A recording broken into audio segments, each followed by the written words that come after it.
I don't expect you to believe me though. I suppose if anybody would believe it, it would be you guys. I decided to post it here because you accept people's experiences without judgment, and because people need to know what had happened. And with a community so large, this is bound to reach somebody. What happens is that I know the truth, and surely you will too. I suppose it would be helpful for you to know a little bit of background information. A little over 10 years ago, I was a senior in high school.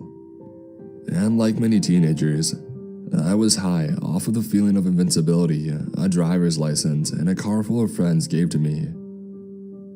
It seems incredible to me that we could have been so incredibly naive. We were so full of ourselves back then. It's a wonder we ever even made it to that road.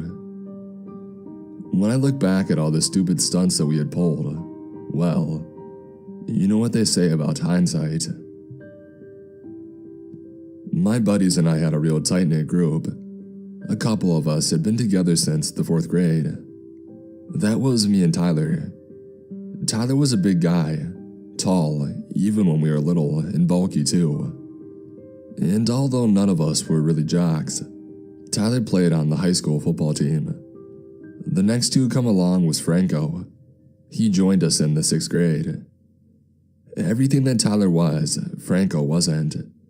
But he had a sense of humor that rivaled the most gifted stand-up comedians. I used to tell him that he should do stand-up, and he would always make some self-deprecating joke and laugh it off. Jeremy and Corey came last in 9th grade.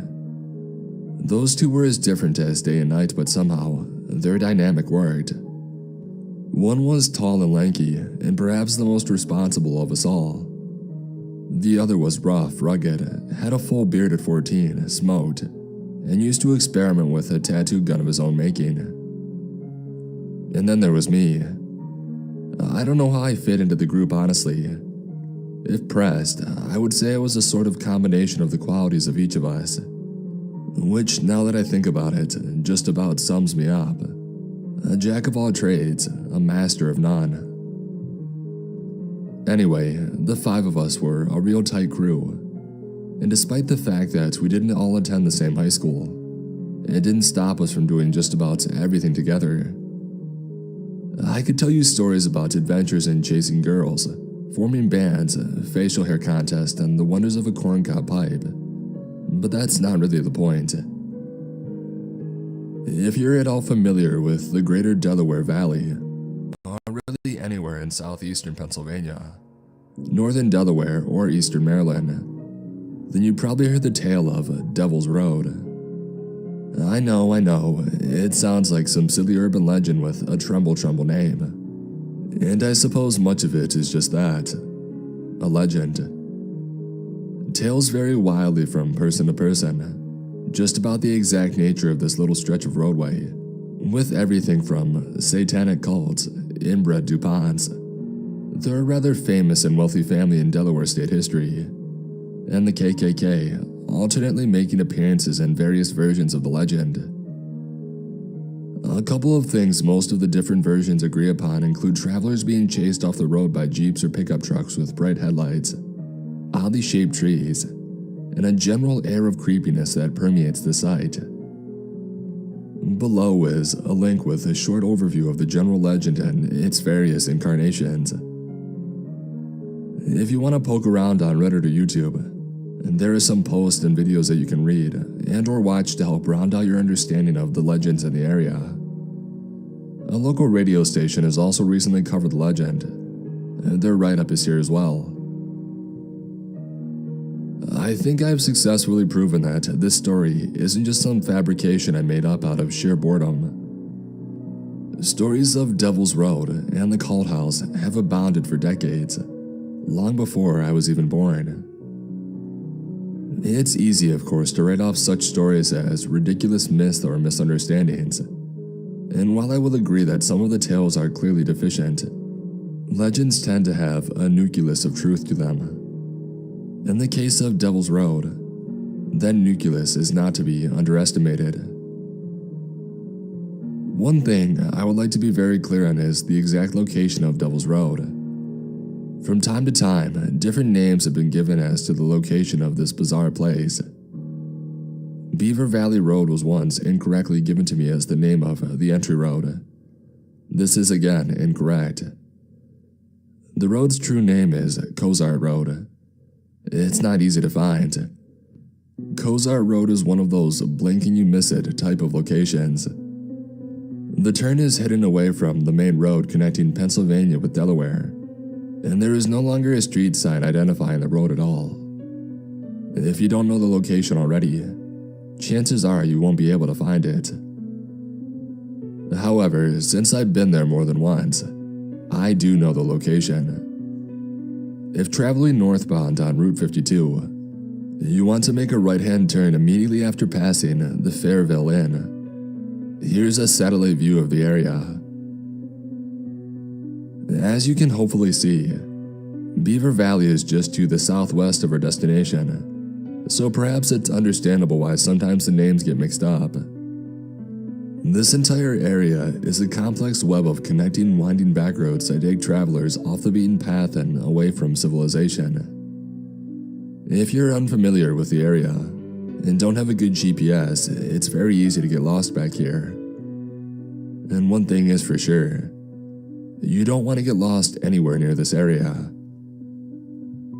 A word of caution. I know many of you enjoy seeking out and exploring places like this. Probably the thrill gives you a rush of adrenaline, right? I do understand. That's what drew us to the road a decade ago. Do not try to drive on Cozart Road. I'm not sharing this story to goad you into going there. I'm sharing it with you for my own reasons and to warn you to stay away. Nothing good can come from ignoring my warnings. Besides, no trespassing signs are posted all over the place. You'd be gambling with the law if you got caught, and again, you don't want to get lost or caught in a place like this. As an aside, the Johnston brothers, a notorious Pennsylvania criminal outfit active in the 1970s, murdered 3 teenage boys and buried their bodies on Cozart Road. Those remains, as far as I'm aware, have never been found. The first time I traveled the road was a summer afternoon in 2008 with Franco and Tyler. We were so excited to experience an urban legend for ourselves that our eagerness outweighed our sense. After all, not much excitement usually happens in our neck of the woods. I guess I can't blame us for wanting a little bit of action. And so, we hopped in my car, my old 1998 Hyundai Elantra, and made the drive in broad daylight. That first trip was uneventful. Nothing of note happened on that first drive other than the fact that we missed our turn, like 3 times, and that was before they removed the sign. Except for one thing, each of us seized on immediately. The place had an eerie feel almost as soon as we began to crawl along its path. You might dismiss that as just our imagination. After all, we were kids hopped up on urban legend hype. Of course it would seem eerie to us. Let me elaborate. Route 52, the main road you turn off of to get to Cozart Road, is a busy thoroughfare. You can hear the traffic go by when you make the turn. Once you're on the road proper though, the noise from Route 52 traffic simply ceased to exist. It was as if we had driven into a vacuum where outside contamination wasn't welcome. Like I said before, it was a summer day, and we had all windows of the car rolled down for maximum effect on the road. And we heard not one sound. Not one. I still remember Franco's nervous quip like it was yesterday. Geez, who died here? As we traveled slowly down the road, it became painfully clear that this was not a roadway made for convenience. Cozart Road is actually a 2-way street, but it's physically impossible for 2 cars to pass each other. The road is so narrow that it's barely wide enough for a single car. If you do ever happen upon another vehicle, moving in the opposite direction. One of you is going to have to back up a long way down a narrow, winding roadway. Yet another reason I do not recommend trying to find this road. Another strange thing that we had noticed were the trees. The legends had mentioned something about the oddly shaped trees, and boy were they odd. Not a single one of them looked like any tree that I had ever seen. The trunks were bent and contorted backwards away from the roadway. You know how trees usually just grow straight up? Well, imagine an endless line of trees on either side of the road contorted crookedly backwards. And even though it sounds crazy, I couldn't help but feel that even nature itself wanted nothing to do with this roadway. I mentioned the unusual silence already. That continued as well. And remember, this was midday on a bright summer afternoon, with all of the car windows rolled down. You would think we would have heard birds, squirrels, anything chirping or rustling in this heavily wooded area. But the only sound that we were granted was the sound of our tires as we pressed on through the silence. And that was all that had happened during our first trip. We each agreed that the trees looked weird and the abnormal silence was a bit unnerving, but as far as introductions go, it was a bit disappointing. We didn't see any of these so-called skull trees, and we didn't see any sign of the cult house, and nobody chased us off the road. However, we agreed that we would go back with the whole gang later, at night for maximum spook factor. After bringing Corey and Jeremy up to speed on the legend and our experience taking the road for the first time, everybody was excited to try a nighttime ride. This time, we all packed up into Jeremy's Jeep and prepared ourselves for a late-night adventure with an added twist. This time, we weren't just going to drive down Cozart Road. We were going to get out and walk. At this point, I feel I should go into a bit more detail surrounding some of the more gruesome legends about Cozart Road and the cult house. Specifically, if you have not yet looked into the links that I provided earlier. The DuPont family patriarch was Pierre Samuel de DuPont de Nemours, 1739 to 1817. He immigrated to America from France during the French Revolution. His descendants founded some of the most enduring and successful businesses in the Delaware Valley, and by the late 19th century, they were among the wealthiest families in the United States. Patriarch Pierre helped Thomas Jefferson navigate the Louisiana Purchase, and generations later, the DuPont family designed the first secret atomic plants during World War II.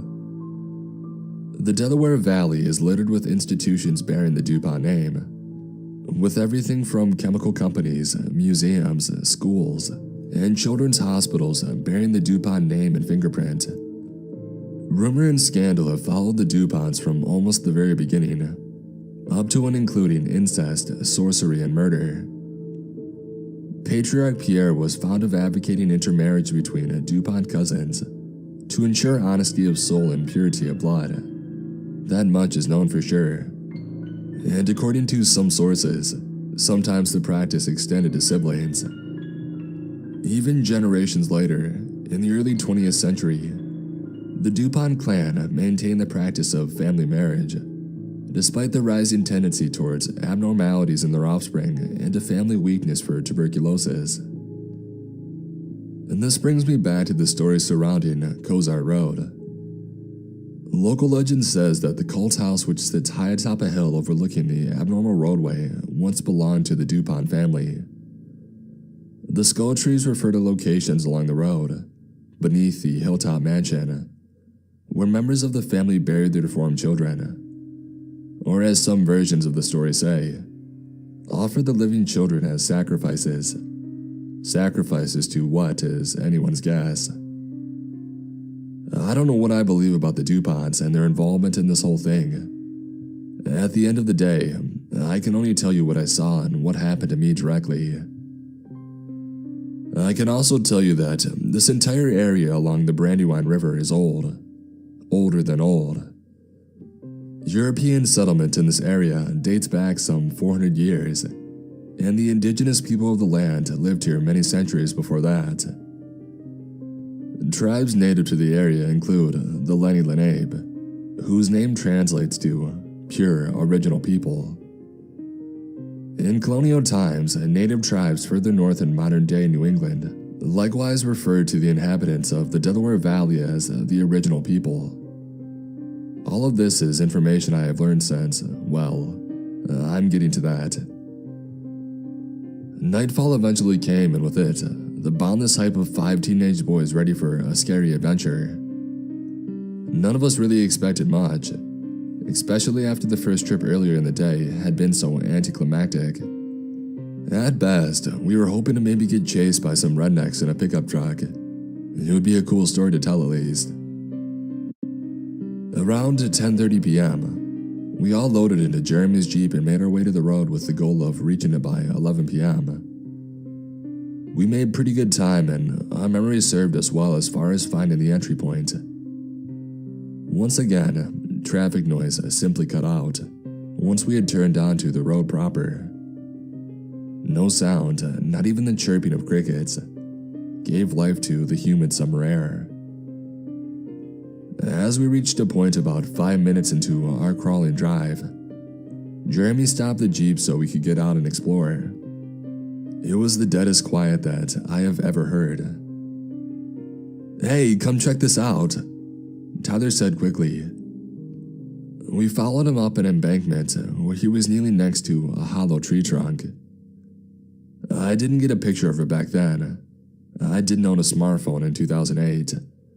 But I did a little digging, and now I have a photo of the exact tree Tyler pointed out. As you can see, the hollow part of the tree has been cemented in. Now, I'm sure there are plenty of reasons why someone might fill in a little tree hollow with cement and brick. I'm sure that on a lonely, isolated road like Cozart Road, a road that is about as convenient to navigate as the US tax code, it makes total sense to fill in a random tree with cement. But for the life of me, I can't think of any. Cozart Road is a quiet, in the extreme sense, back road in rural Pennsylvania that does not get a lot of traffic volume.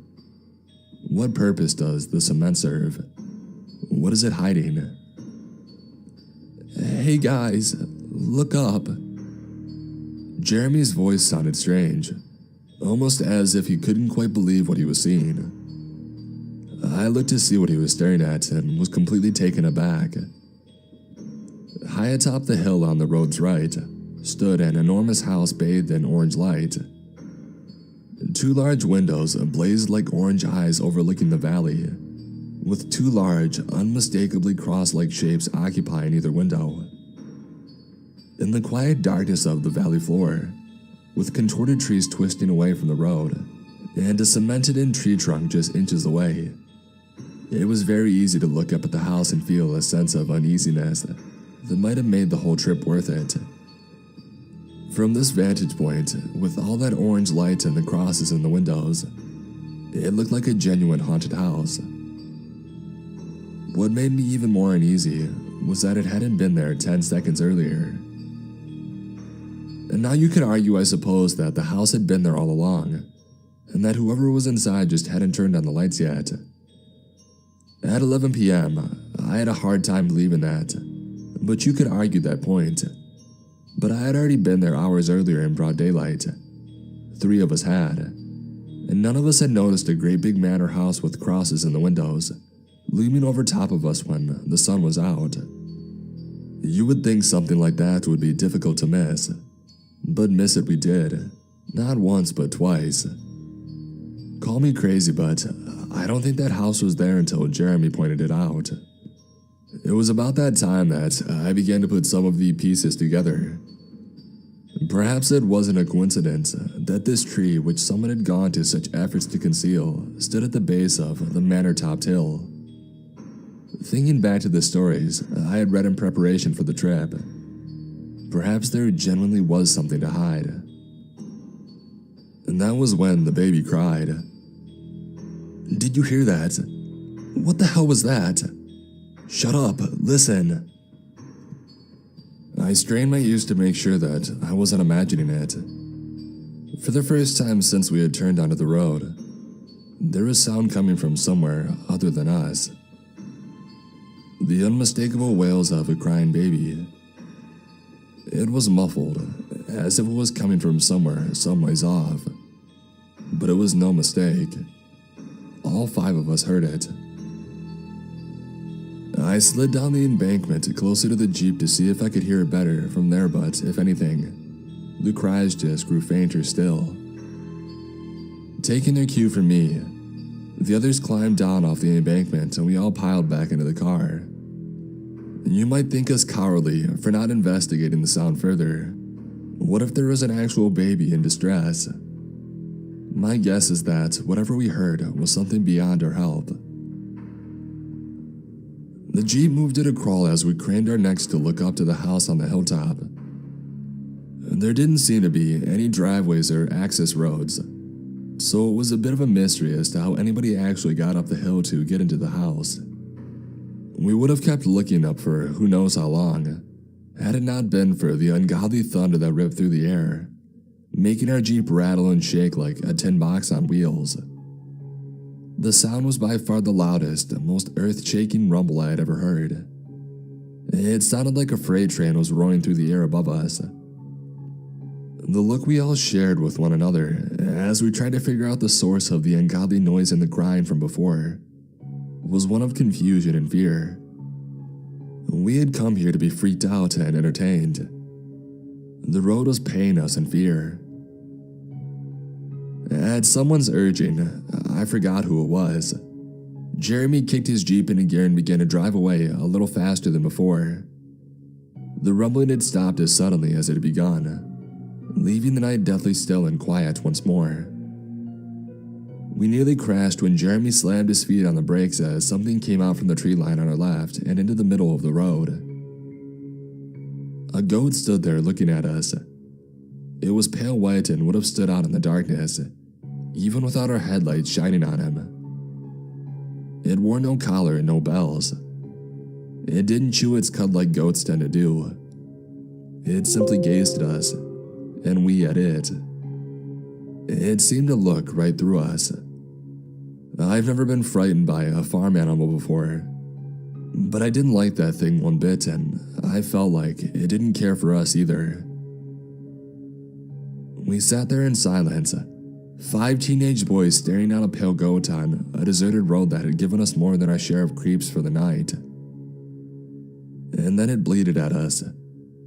It was the worst sound that I had ever heard in my life.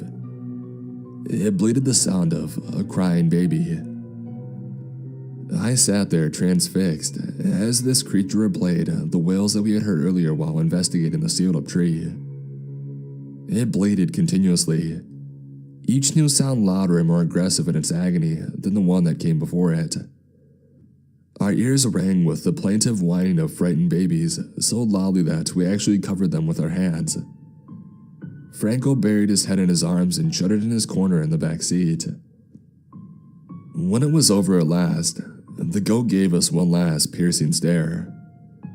I could have sworn that it smiled. Without warning, it took for a long while. We simply sat there burning gas for a minute, Jeremy's foot never leaving the brakes. I was the first one to snap out of our. When I did, I was in for a surprise. Clock right? Why? It says 3:30 in the morning. I think you must realize that everything I've described so far did not take 4.5 hours to transpire. Yet according to his clock, it had been 4.5 hours since we had turned onto Cozart Road at 11 p.m. His phone matched Corey's read 1:15, Tyler's 2:36, Franco's 3:19. Only mine read anything like what the real time actually was, 12:04 a.m. I've long thought about that little point, and I think I finally understand what it meant. If I'm right, perhaps it's a good thing I'm sharing my story now. Utterly unnerved and more than a little terrified, we spurred the Jeep to drive a little further down Cozart Road and hopefully towards its end. We had just rounded a little bend in the road when the rear view filled up with blinding white light. From what little I could see, our tail was being closely followed by a caravan of dark SUV-type vehicles with their high beams switched on. I don't know where they could have come from. There is nothing on either side of the road but woods. There was nowhere for the SUVs to come from, and they certainly hadn't been behind us the whole time. But despite how little I understood it, the fact remained that they were behind us now, moving at high speed with high beams blazing. We screamed at Jeremy to move faster, and he frantically played with the clutch to get the Jeep moving as quickly as possible. The caravan was gaining on us rapidly. The Jeep was filled with sounds of frantic yelling, cussing, swearing, and the general cacophony of chaos. We had come to play on Devil's Road, but the road had turned out to play with us. Eventually, we did arrive at the end of the road, hanging a hard right onto Creek Road. The caravan stopped short after we made our turn, not bothering to follow us anymore. For reasons I've never fully understood, Jeremy stopped the Jeep as well with the caravan still in view. We each looked back behind us at the last few hundred feet of Cozart Road, illuminated under the bright lights of the high beams on our right. It stood bathed in the light of the caravan, and once more stared intently ahead at us. It did not blink. It did not chew. And when it opened its mouth, we heard the unmistakable screams of a woman in sheer agony, and the pained words chose. "No, no, please, no." A baby cried as we drove away, leaving Cozart Road behind us.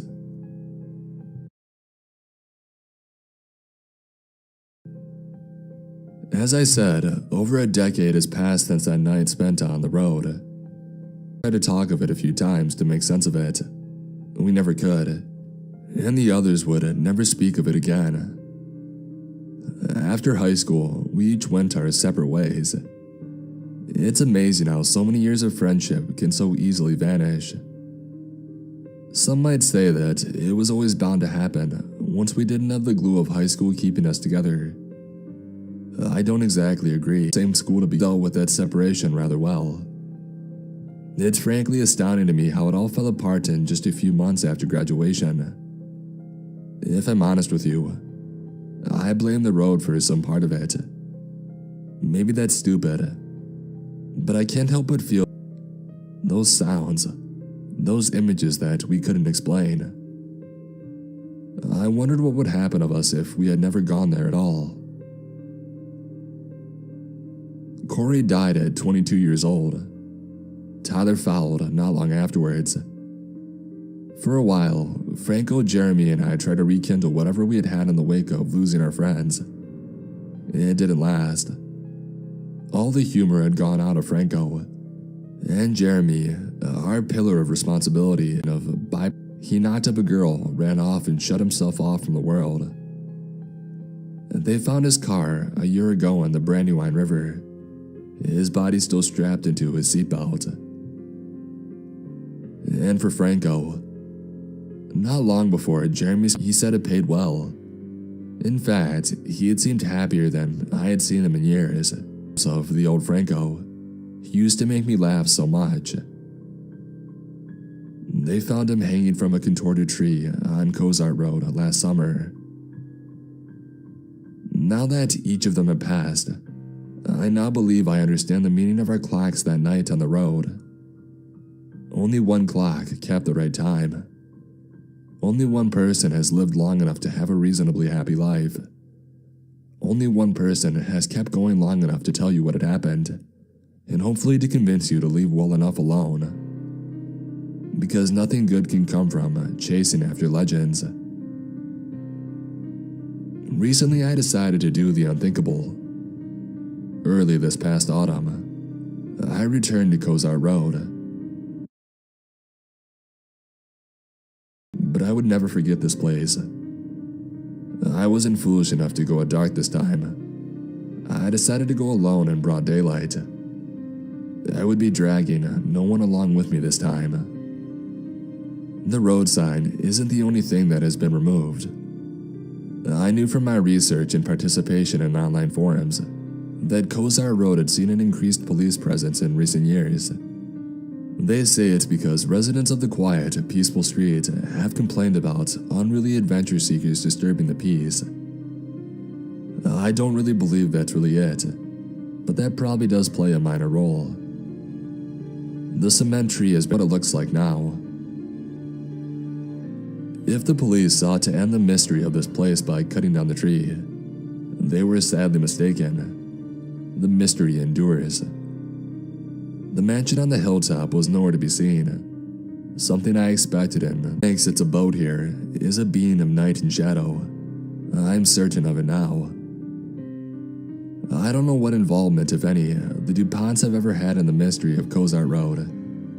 It's possibly they were only scapegoats this entire time for something else. But then again, maybe those rumors have followed them all these centuries for a reason. Maybe the family long a shadow in my local history are merely pawns in something larger. Maybe it was a coincidence that the Johnston brothers killed those kids and buried them here and not somewhere else. Maybe it's a coincidence that the last known location was by before their bodies were found. But I doubt that. One thing my research has taught me: this place is old. Older than the United States.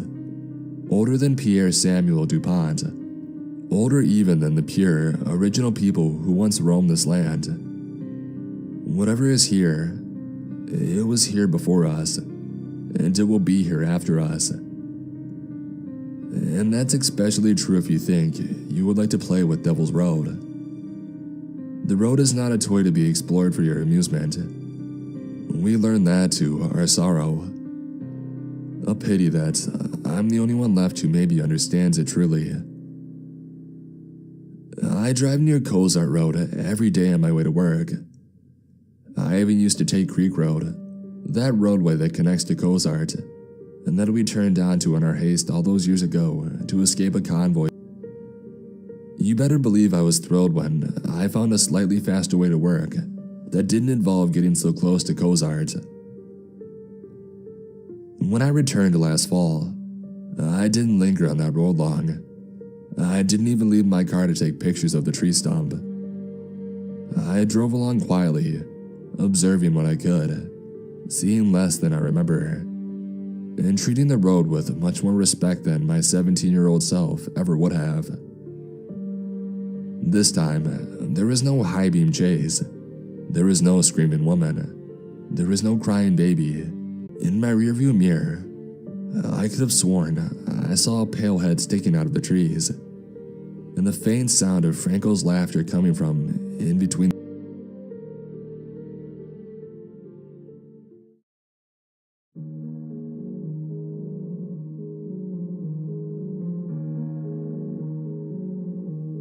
My name is Joseph Cooper. I was a police officer in the town of Jimsville, Tennessee. If you're curious why the town built a station, I was doing my usual rounds of paperwork before heading home. Susan, one of the 911 operators, informed me about a call from a man named Marshall. The reason being an attempted child abduction. "All right, I'll take care of it," I said, getting in my cruiser. It was a 5-minute drive to get to his house. 2 other officers were already there. The distraught man was speaking to them about the incident. I walked up to him to ask him about what had happened. A man had emerged from the bushes when his 7-year-old daughter, Josie Flynn, was playing on her swing set. The description of the subject was that of a fairly tall, average-built Caucasian man, in his mid-20s with short, well-kept brown hair and blue eyes. His outfit consisted of black and worn shoes, blue jeans, a brown long-sleeve shirt covered his mouth, and strangely, only his mouth. When the man tried to do something to his daughter, he quickly stormed outside. After seeing the angered father, the man quickly sprinted back into the woods. He took his daughter into the house and called the police, which led to the current moment. Marshall noted the man had a maw of razor-sharp triangular teeth and no lips. That last part sent a chill. The next couple of days, several women disappeared, and 2 bodies were found mauled and partially eaten in the forest. The sheriff feared that a bear had gained a taste of human flesh and was hunting the townsfolk. I objected to that since the injuries on the autopsy report definitely weren't from a bear. Of course, they ignored me and the deaths were reported as animal attacks. The following Saturday, I was enjoying one of the few days off I rarely forget about the recent murders. My daughter Sarah, who clothes, I walked to my fridge to get another Miller Lite. I suddenly heard the ear-piercing. I rushed up the stairs and into her room, practically ramming the door down. "What's wrong?" I asked in an urgent tone. "There was a man outside. He was watching me change," Sarah said, tearing up. "Did you see what he looked like?" I asked. "Not really, but he had brown hair and a gray face mask on his mouth," Sarah said. "Please. Stay here," I said, going to my bedroom to retrieve the Remington shotgun from my closet. I went out to the backyard, pumping the shot up. There was no response. I searched the entire yard for 3 minutes to find no one in sight. Although I know Sarah would never lie about something like that, I went back into the house to comfort her until their mother returned. Now that the same man from the Marshall Flynn case paid me a visit, I was fully convinced that he was responsible for the killings. And sure enough, the following Tuesday, the remains of a missing young boy, Jared Hancock, age 10, were found in the forest preserve. His lower torso was completely missing. The smell of decaying flesh hung in the hot air. Even the homicide detective, Joshua Rogers, vomited his lunch upon seeing the poor boy. "You got a clue of what the hell did this?" I said. "To be honest, I have no idea myself. Whatever did this definitely wasn't an animal. A person chopping this boy in half isn't a far stretch, but there's no way they would bother with such a precise cut," Joshua said. "So what the hell does that mean?" I said. "That whatever we're dealing with is something supernatural, I'm sure of it," Joshua said. Even though I believed him somewhat, there was no way in hell we would have been able to convince the superintendent or the sheriff. I and Joshua left the crime scene to execute the grim task of informing the Hancocks of their son's death. They predictably sobbed uncontrollably, Miss Hancock especially, while I was using the bathroom. They said Jared was spending the night at a friend's house. When they were playing in the backyard was when he went missing. Before we left, Miss Hancock pleaded with us to find the monster that had brutalized her son. We promised to do whatever we could to find them. When we left, I was leaning against my office door. "Hey, Sheriff, what's up?" I said. "Oh, hey. I don't know how to say this, but I came down here to tell you something from the superintendent. You've been relieved of your service," Michael said. "You're saying I've been fired?" "After the 10 years I've spent here," I said, angered by the fact that I've lost my job so suddenly and without any rational explanation. "Man, calm down. I had no hand in it," Michael said. "All right. How about you go tell the superintendent to kiss my ass?" Throwing my badge on the ground as I walked off. After I got home, I opened the Jack Daniels bottle I bought and I poured myself a glass.